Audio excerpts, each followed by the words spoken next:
Hello everybody, it's Captain Jonathan Klein, Commanding Officer of Naval Support Activity Hampton Roads. I'm here with episode number 29 of Q&A with the Captain. This week's episode is going to focus exclusively on COVID-19 vaccinations. So if you're watching the news, if you're following what's going on with FDA and the emergency use authorizations, you know that the Pfizer vaccine has been approved for emergency use in the United States. The Moderna vaccine is being reviewed this week as we're recording this episode, and there's a high expectation it's going to be approved as well. So the DoD is coordinating with Department of Homeland Security, Department of Health and Human Services, and the CDC, and the DoD has set up a vaccination program like many of the other, like many states have done and other government agencies. This week, the first vaccinations were delivered to Portsmouth Naval Hospital, and they're going to start down the tiered approach of delivering the vaccine to military personnel and eligible civilians. So the DoD approach and the Navy approach to this is following CDC guidance, and it's based on vulnerabilities, and they're starting with that top tier of folks, which are your healthcare providers, including the ICU doctors and emergency room doctors and nurses. Those people would be in close contact or direct contact with COVID positive patients, as well as first responders, fire and emergency services, and police personnel who are likely to be exposed to the COVID disease. They're going to be the first ones to get offered the vaccination. It's important to know, because it's an emergency use authorization from the FDA, that right now receiving the vaccine is voluntary. There is some expectation that under a final authorization later on this year that the vaccine will become mandatory for military personnel, but that policy hasn't been published yet, so we're still waiting for further guidance on that. Eligibility for the vaccine. So early on in the distribution of the vaccine, we expect supplies to be limited.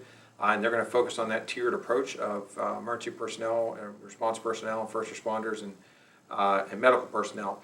But as it does expand out and more vaccine becomes available, the eligibility for the vaccine is going to be fairly broad. So it includes active duty and reservists on active duty.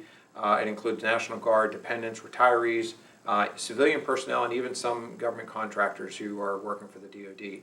And the reason for that, just like the flu vaccine, is that the disease is so widespread and it's so much of a public health emergency that the availability of this vaccine is really our only path out of this pandemic. It's our only path back to some form of normalcy where we can get back to a little bit of less restrictions on gatherings and how we operate in our business places. And so it's really important that everybody pay attention to the science, pay attention to what's coming out in the news about the vaccine, and then when offered, everybody has a choice to make whether or not they're going to take the vaccine. I will tell you that the FDA process, from what I understand and what I've read, is a science-based process where they have specific milestones they have to meet. The companies, if you think about it, don't have any incentive to have a vaccine that doesn't work or isn't safe. So if offered the vaccine, I'll be the first one in line with my sleeve rolled up to receive it. So I encourage you to educate yourself. I encourage you to ask questions. I do have connections to the hospital and can get some of those questions answered. I've gotten some already about potential side effects, and there was some concern about long-term impacts of the vaccine. They're putting out, the hospital is getting ready, the Defense Health Agency is preparing fact sheets. We've distributed some already to answer some of those common questions. But if there are others, we can ask those questions and we can get them answered for you. But really, the vaccine is, per the CNO's message even, is it's for you, it's for your family, it's for your shipmates, it's for the country to get us back towards something that looks like a normal life. So please, as we move into 2021, this will be our last video for the year, but potentially a turning point in our fight against COVID. And the last 9 months have been pretty hard. Until that vaccine is widely distributed, until we reach that herd immunity where everybody who's eligible for the vaccine has gotten it, so that those who can't get it because of some sort of medical issue, whether it's they're on blood thinners or immune compromised, those who are healthy enough to get it, that's how we get to herd immunity, is enough people get the vaccination that those who aren't eligible are protected because COVID isn't in the environment. But it's going to be a while before we get to that point where there's enough vaccine available. So until then, we're still going to be wearing masks. I'm still going to be asking you to wash your hands. Here at NSA, we're still going to work modified work schedules and telework and things like that to try to decrease the number of people in the workspace. 6-foot social distancing, all of that stuff is still going to be in play.